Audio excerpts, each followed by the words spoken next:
Hey guys, December 31 happy new year പറഞ്ഞിട്ട് ഞാനൊരു പോക്ക് പോയതാണ്. ആരും ശ്രദ്ധിച്ച് കാണില്ല, എന്നാലും കുറച്ച് ദിവസമായി വീഡിയോ ഒക്കെ ഇട്ടിട്ടല്ലോ. എന്താ പറയുക, ജനുവരി കയറിയപ്പോൾ തൊട്ടേ ആഘോഷ കമ്മിറ്റി ആയിരുന്നു പെരുന്നാളാണേ.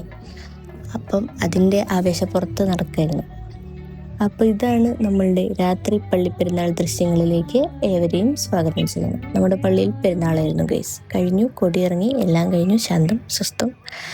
അങ്ങനെ നമ്മൾ പ്രദക്ഷിണത്തിന് പോവാണ്. കളർഫുൾ മുത്തുക്കുടകളും ദീപാലങ്കാരങ്ങളുമായിട്ട് എല്ലാവരും അടിച്ചുപൊളിയായിട്ട് പോവാണ് പ്രദക്ഷിണത്തിന്. ഞങ്ങൾ ലാസ്റ്റ് വരെ ഞങ്ങളെ പ്രദക്ഷിണത്തിൽ നിന്നേ പുറത്താക്കുമെന്ന്. ഭാഗ്യത്തിനാരും പുറത്താക്കിയില്ല.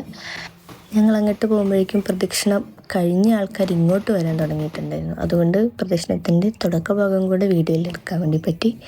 സൈഡിലൂടെയൊക്കെ ഫുള്ളിങ്ങനെ അലങ്കരിച്ച് വെച്ചിട്ടുണ്ടായിരുന്നു, ആ വഴിക്കൂടെയുള്ള വീട്ടുകാരും കടക്കാരും ഒക്കെ. അപ്പോൾ അത് നല്ല ഭംഗിയായിരുന്നു ഇങ്ങനെ പോകുമ്പോൾ കാണാൻ. രാത്രി പ്രദക്ഷിണം എന്ന് പറഞ്ഞാലേ ഒരു ഫീലാണ്. അത് പകലത്തെ പ്രദക്ഷിണത്തിന് കിട്ടൂല. പകൽ പറഞ്ഞാൽ ഒരു വെയിലായിരിക്കും, നമുക്ക് എങ്ങനെയും പോവാൻ, തിരിച്ചെത്താൻ, സ്നേഹവിരുന്ന് കഴിക്കുക, ഇതായിരിക്കും ഏക ലക്ഷ്യം. തമാശ പറഞ്ഞു കേട്ടോ. അങ്ങനെ നല്ലൊരു പ്രദക്ഷിണമായിരുന്നു. അങ്ങനെ എന്താ പറയുക, പ്രദക്ഷിണമൊക്കെ കഴിഞ്ഞ് എല്ലാവരും തിരിച്ചെത്തി. ലാസ്റ്റ് ഒരു ചെണ്ടമേളം ഉണ്ടായിരുന്നു. ചെണ്ടമേളത്തോടു കൂടെ നമ്മളുടെ പ്രദക്ഷിണം അവസാനിച്ചു. പ്രദക്ഷിണമല്ല, രാത്രി പെരുന്നാൾ അവസാനിച്ചു. തോരണങ്ങളും അലങ്കാരവും ഒക്കെ കാണാൻ നല്ല ഭംഗിയായിരുന്നു. മൊത്തത്തിലൊരു പെരുന്നാൾ മൂഡ് കിട്ടുന്ന അത്ര അത്യാവശ്യത്തിനുള്ള അലങ്കാരങ്ങളൊക്കെ ഉണ്ടായിരുന്നു. അങ്ങനെ നമ്മളുടെ പെരുന്നാളും അവസാനിച്ചു ഗൈസ്. യെസ്.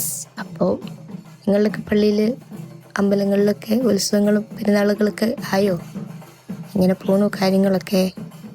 അപ്പോൾ എല്ലാവരും ന്യൂ ഇയർ ആയിട്ട് തുടങ്ങിയിട്ട് ഇപ്പം നന്നായി പോണു എന്ന് കരുതുന്നു. അപ്പം നമുക്ക് ഇനിയും വീഡിയോകളായിട്ട് കാണാം എന്ന പ്രതീക്ഷയോടെ ഞാൻ വിടവാങ്ങുന്നു. Bye guys.